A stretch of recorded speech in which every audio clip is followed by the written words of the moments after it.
एक शहर में एक मोची रहा करता था। मकान के ऊपर वाले हिस्से में उसकी रहाइश थी, जबकि निचले हिस्सा में उसने अपनी दुकान कायम कर रखी थी।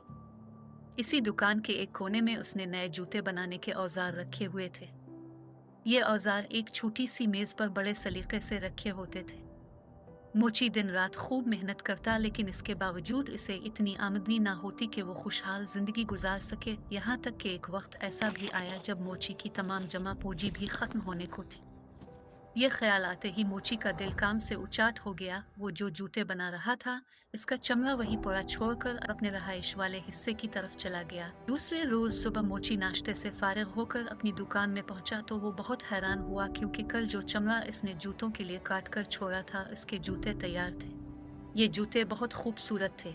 मोची ने जोर जोर से अपनी बीवी को आवाजें देनी शुरू कर दी। आवाजें सुनकर उसकी बीवी दुकान में दाखिल हुई तो मोची ने पूछा, क्या ये इतने खूबसूरत जूते तुमने बनाए हैं? मोची की बीवी ने कहा, नहीं, मैं ऐसे अच्छे जूते कैसे बना सकती हूँ। मोची ने जूते दुकान के दरवाजे के साथ बने हुए शोकेस में इस तरह रख दिए कि दुकान के बाहर से हर शख्स की नजर उन पर पड़ती थी। कुछ ही देर गुजरी थी कि एक आदमी ने आकर जूते खरीदने की ख्वाहिश जाहिर की। इसने मोची को जूतों की इतनी अच्छी कीमत दी कि मोची कभी सोच भी ना सकता था। शाम होने को थी। मोची चमड़ा लेकर दुकान वाले हिस्से में आ गया कि इसकी बीवी ने आवाज देकर कहा, आकर खाना खा लो। ये सुनकर मोची ने काटा हुआ चमड़ा छोड़ा और रिहायशी हिस्से की तरफ आ गया। दूसरे रोज सुबह जब मोची दुकान में आया तो वो एक मर्तबा फिर हैरान हुआ, क्योंकि रात को मोची ने जो चमड़ा काट कर रखा था, इसके आज फिर बहुत उम्दा जूते तैयार थे। मोची ने फिर अपनी बीवी को बुलाकर जूतों के बारे में पूछा, लेकिन इसने इसना का इजहार किया। मोची ने जूते शोकेस में रख दिए। थोड़ी देर बाद जूते बिक गए।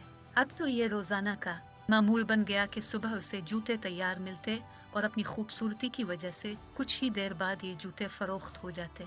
मोची और उसकी बीवी अब काफी खुशहाल जिंदगी गुजार रहे थे।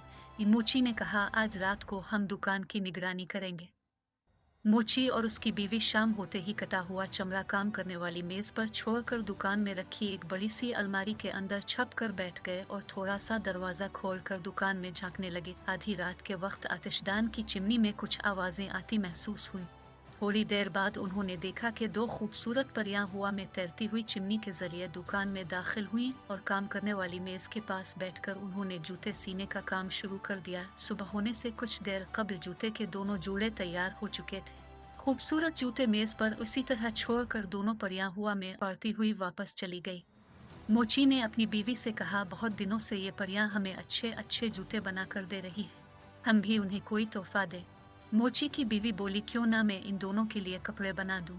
इसी दिन मोची की बीवी ने दोनों परियों के लिए बेहतरीन गर्म जैकेटें तैयार की और साथ ही दो जोड़े छोटे छोटे खूबसूरत जराबों के जूते भी बनाए।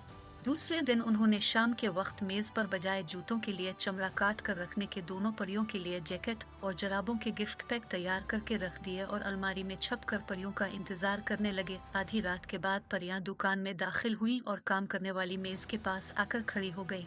मेज पर जूतों के लिए चमड़े की जगह गिफ्ट देखकर उन्हें हैरानी हुई। दोनों ने गिफ्ट खोले तो इसमें छोटी छोटी जुराबें और जैकेटें देखकर बहुत खुश हुई और उन्होंने फौरन जैकेटें और जुराबें पहन लें। अब वो दोनों परियां बहुत खुश थीं। खुशी से दोनों परियां झूमती रहीं और फिर हवा में तैरती हुई चिमनी के रास्ते दुकान से बाहर निकल गईं। इसके बाद वो कभी दुकान में काम करने न आए।